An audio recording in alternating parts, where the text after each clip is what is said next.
Hey everybody, welcome to our first video on the American Revolution, the causes of the revolution. Today we're going to be talking about what caused the colonies to want their independence from England and what caused this bad enough that we would even fight and die to get our independence.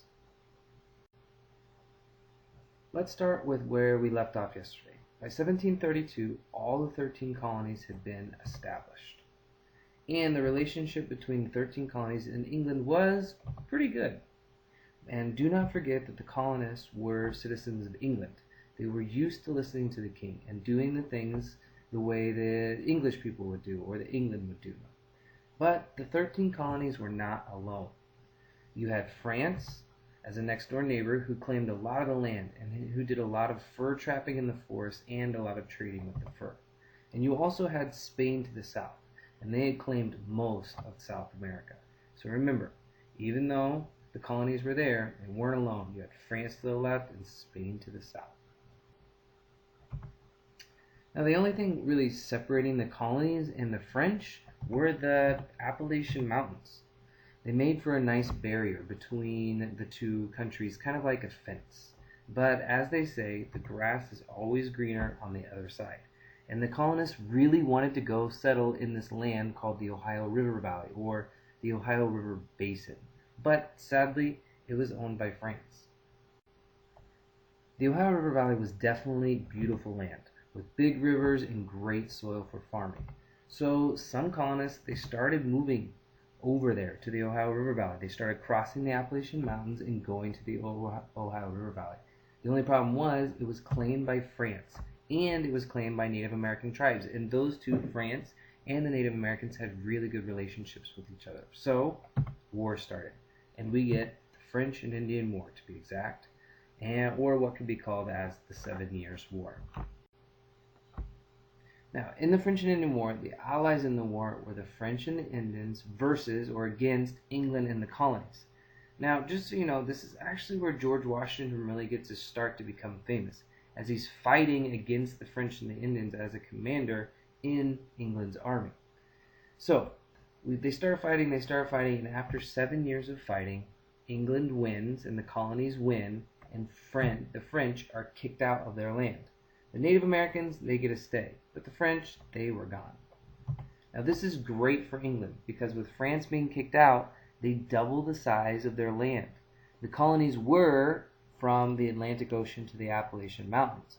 But after the war, they go from being from the Atlantic Ocean all the way to the Mississippi River. So that doubles the size that the colonies can be. It doubles the size for the king, it doubles the size for the colonies. Now, after the war, you think it would probably be a really great time of rejoicing and happiness for the colonies, because the colonies thought they were getting the Ohio River Valley, which is what they wanted to begin with. But instead of feeling like that, they really felt like this. The king knew that all the land was theirs, with France being gone. But he also knew that there were still Native American tribes living in the area. So if the colonies would go over to the Ohio River Valley, then there would be more fighting. So he created a line called the Proclamation of 1763. This line said that the colonists could not go settle beyond the Appalachian Mountains. Again, the king did not want them fighting with the Native Americans, because that would be more war, which means more money.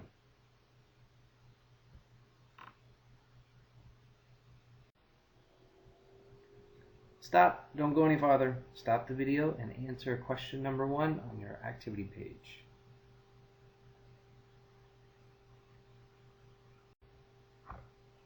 Now, after the war, the proclamation line was not the only thing that made the colonists a little frustrated. Because after the war, the king, he had lots and lots of debt. And really, the best way to get rid of that debt was to go to Parliament, which is like England's representative government, they make all the taxes, and to ask them to create taxes for the colonies. And, well, they agreed. And they ended up making several different taxes, including the Sugar Act, tax on sugar, the Stamp Act, a tax on paper goods, and the Townshend Act, which was really a tax on glass, lead, tea, paint, anything of that nature. So definitely remember that it was also a tax on tea. Now, because of the taxes, the colonies really became divided. On one side, you had the loyalists, and they thought, you know what, taxes are okay. Remember, we are British, and they protected us in war. But on the other side, you have the patriots, who looked a bit like this when talking about taxes. And they thought, taxes are not okay. We have no representatives in Parliament. We don't have anybody speaking for us. No taxation without representation became like their slogan or their saying.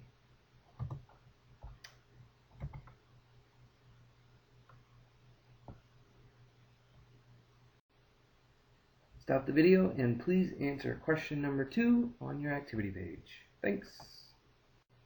Now, let's talk a little bit more about these patriots. They're the ones who really didn't like the taxes. They didn't think it was fair because they didn't have any representation in Parliament. Now, these patriots caused a lot of problems for the king. A lot of problems. They even formed groups like this group, the Sons of Liberty. Remember, we kind of talked about them as the OGs, the original gangsters. Now, these Sons of Liberty, they would organize tar and feathers of tax collectors. They would set up protests to show their frustration. And they would boycott buying anything that comes from England. So they encouraged people not to buy anything that was produced or made in England, just to show that they didn't like the taxes. Well, the king got super frustrated about the Sons of Liberty and all the protests that were going on. So, what do you think the king did? Do you think he just sat back and chilled? I don't think so. He ended up sending around 2,000 troops to Boston to stop the protests. Now, Boston, you're probably thinking, why Boston? Well, Boston was like the home base for the Sons of Liberty, and for a lot of the protests that were going on, that was like the most heated area. So he sent the troops directly to there. Now, we know kind of how this story goes. 2,000 troops go to Boston. One night there's some name calling that leads to some shots being fired, and eventually we have the Boston Massacre. 5 colonists end up dying that night. The first was an African American named Crispus Attucks.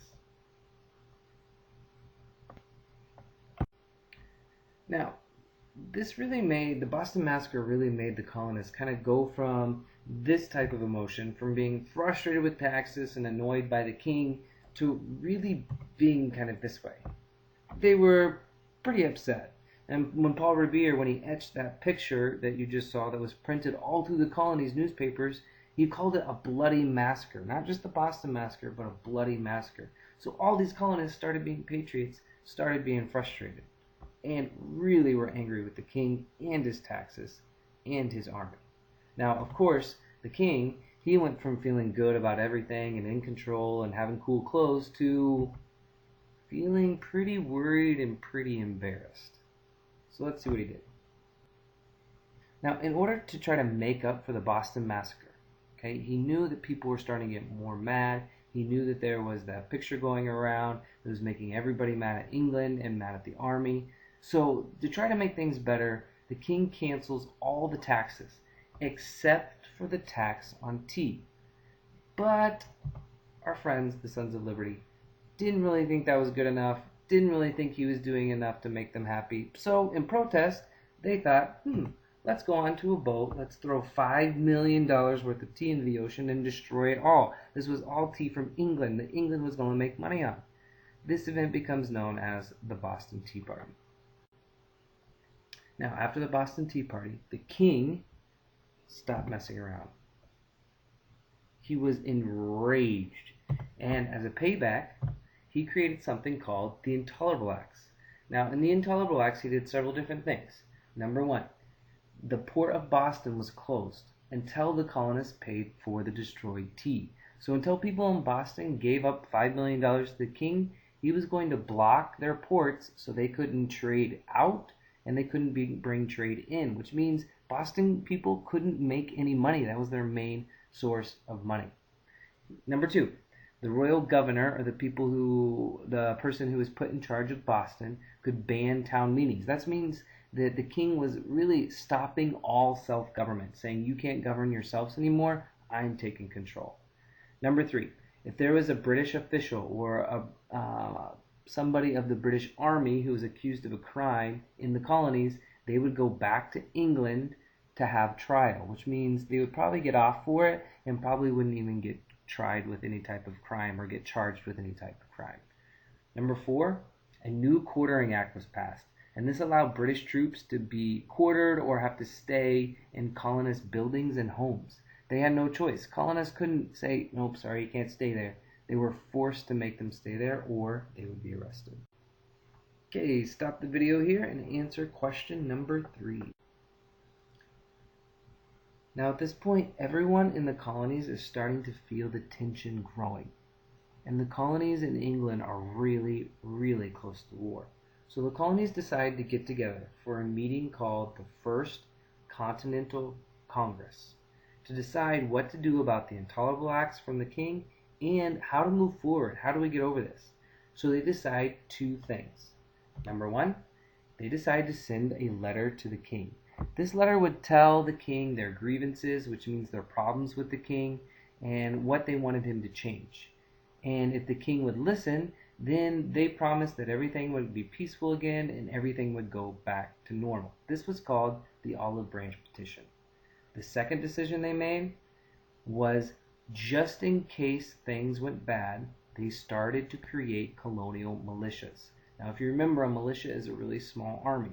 So in every single colony of all the 13 colonies, they started making small armies. Just in case something bad happened, they would be prepared. So really, they had one choice that they made that was about peace, and one choice just in case we went to war. Stop the video.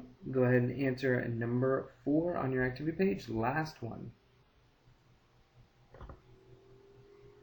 Now, this decisions that they made in the First Continental Congress. As you will know, the letter that they sent out, the Olive Branch Petition, the one that they sent to the king, it does no good. It does nothing. And really, when the king gets the letter, he threatens the colonists that if they keep doing these petitions and if they keep doing these protests, he's going to hang them all as traitors. On top of that, because they decide to start making militias, colonial militias, and start collecting weapons, it'll eventually lead to the first shots of the Revolutionary War. Well, this is the end of this adventure. We will pick up on this tomorrow. Grab your quiz and quiz out. Good luck.